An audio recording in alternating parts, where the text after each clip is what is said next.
మహాగణాధిపతే నమః. సదాశివసమారంభాం శంకరాచార్యమధ్యమాం అస్మదాచార్యపర్యంతాం వందే గురుపరంపరాం. శ్రీమాత్రే నమః. ప్రేక్షకులందరికీ స్వాగతం.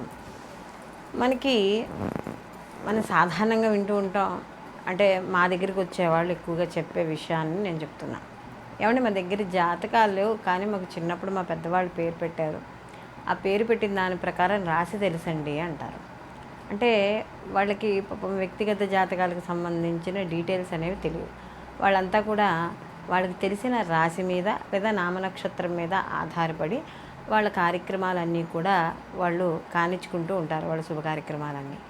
అయితే ఒక్కోసారి ఏమవుతుందంటే వాళ్ళకి ఇటువంటి నిజంగా మొన్న ఈ మధ్యన కూడా ఒకళ్ళు ఫోన్ చేసి అదే చెప్పారు, ఏమంటే మాకు జన్మజాతకం తెలీదు కానీ రాశి తెలుసు, కానీ చూస్తే మాకు సరిగ్గా ఉండడం లేదు గోచారం, ఏం చేయాలో అర్థం కావడం లేదు. అయితే ఇక్కడ జాతకం తెలిసినా తెలియకపోయినా, జన్మజాతకం వ్యక్తిగత జాతకం తెలిసినా తెలియకపోయినా కూడా వీళ్ళకి ఏదో ఒక రాశి ఉంటుందిగా. వీళ్ళ పుట్టిన సమయానికి అక్కడ దగ్గరలో ఉన్న పంతులు గారు పలానా రాశి అని చెప్తారు, లేదా ఆ నక్షత్రానికి అనుసరించి నామాన్ని ఇవ్వడం అనేది, అంటే నామకరణం చేయడం అనేది జరుగుతుంది. కాబట్టి దాన్ని ఏదైతే మనం పిలువబడే వ్యవహారిక నామం ఉందో ఆ వ్యవహారిక నామాన్ని అనుసరించి తగిన నక్షత్రాన్ని తగిన రాశిని కూడా చూసుకుంటూ ఉంటారు. అయితే ఇలాంటి వాళ్ళకి ఇప్పుడు నేను చెప్పే రెమెడీ అనేది బాగా ఉపయోగపడుతుంది రాసుల వాళ్ళకి. ఎందుకంటే వ్యక్తిగత జాతకం తెలియని వాళ్ళకి జన్మ రాశి ఏదైతే ఉందో ఆ రాశి తెలిస్తే తద్వారా మనం పరిహారాలు చేసుకోవడం ద్వారా మనకి ప్రతికూల ఫలితాలు తగ్గి అనుకూలమైన ఫలితాలు పొందడం అనేది జరుగుతుంది. కాబట్టి ఇప్పుడు మనం అసలు ఒక్కొక్క రాశి గురించి మనం తెలుసుకుందాం. ఈ 12 రాసుల వాళ్ళు అసలు చేయదగిన రెమెడీస్ ఏమిటి, వీళ్ళు అంటే ఎవరైనా చేయగలే రెమెడీస్ ఇవి. కాబట్టి అవి ఏమిటి అనేది మనం ఇప్పుడు తెలుసుకుందాం. వృషభ రాశిలోకి కృత్తిక 2, 3, 4 పాదాలు, రోహిణి 1, 2, 3, 4 పాదాలు, మృగశిర 1, 2 పాదాలు వృషభ రాశిలోకి వస్తాయి. వృషభ రాశికి రాష్ట్రాధిపతి వచ్చి శుక్రుడు.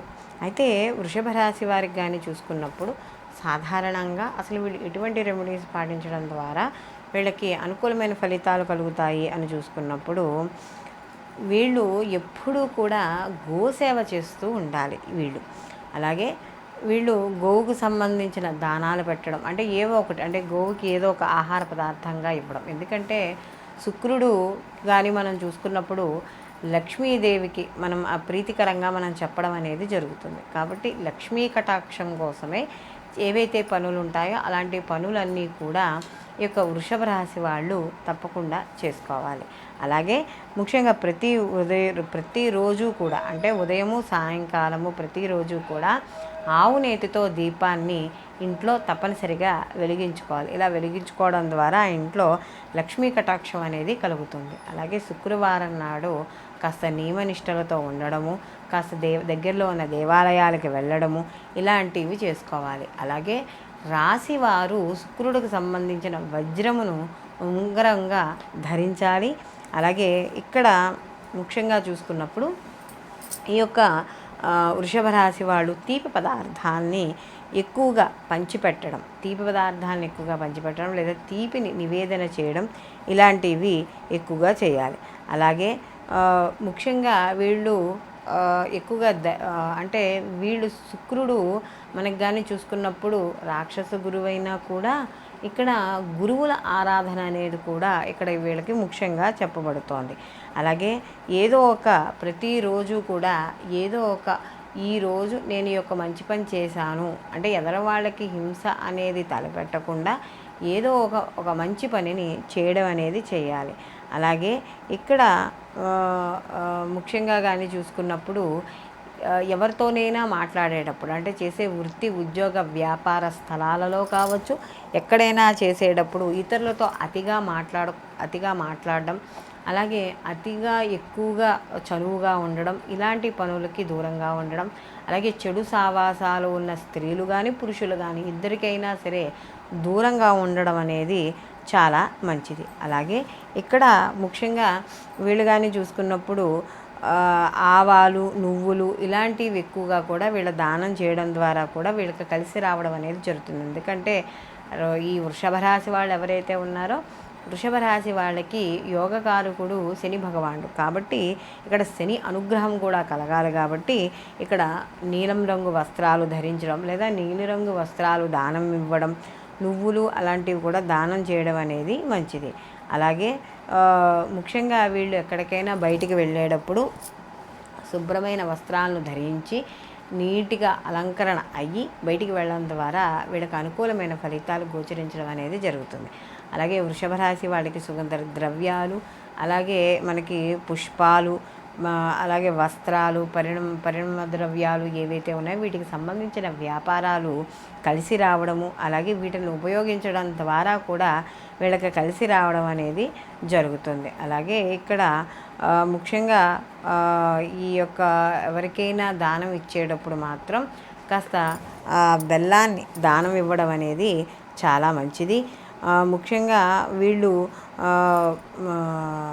ఈ యొక్క వృషభ రాశి వాళ్ళకి ద్వితీయ పంచమాధిపతి అయిన బుధుడు కాబట్టి, అంటే ధనాధిపతి కాబట్టి పెసరపప్పు, ఆకుకూరలు, ఆకుపచ్చని కూరలు ఎవరికైనా దానం చేయడం లేదా గోవుకి పెట్టడం ద్వారా కూడా వీళ్ళకి కాస్త అనుకూలంగా ఉండడం అనేది జరుగుతుంది. అలాగే వీళ్ళకి శుక్రుడు కొద్దిగా అంటే సౌమ్యకారకుడు అని చెప్పడానికి లేదు, కానీ కొద్దిగా అనవసరమైన విషయాలకి దూరంగా ఉంటే మంచిది. లేకపోతే అపవాదులకి, అపకీర్తులకి గురయ్యే అవకాశం అనేది ఎక్కువగా ఉంటుంది. అలాగే భార్య వైపు కూడా వీళ్ళకి ఎక్కువగా కలిసి రావడం, భార్య తరఫు నుంచి కూడా వీళ్ళకి సహాయ సహకారాలు పూర్తి స్థాయిలో అందడం అనేది ఇక్కడ కనబడుతుంది.